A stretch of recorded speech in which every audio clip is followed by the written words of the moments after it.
Hello there, Halloween crafters! Today we're going to make the super cute witch broomstick treats using lollipops and ribbons. Let's get started! Cut your grosgrain ribbon to the size needed to cover the lollipop stick. Lay a piece of tape.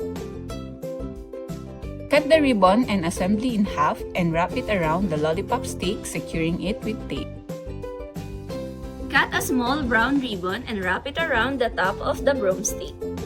Use a thin jute string to tie everything in place, securing the broom shape.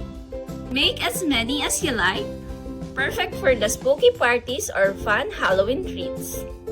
And there you have it, your own spooky little broomstick treats. These are fun, simple, and sure to impress your guests. Happy crafting! And have a magical Halloween!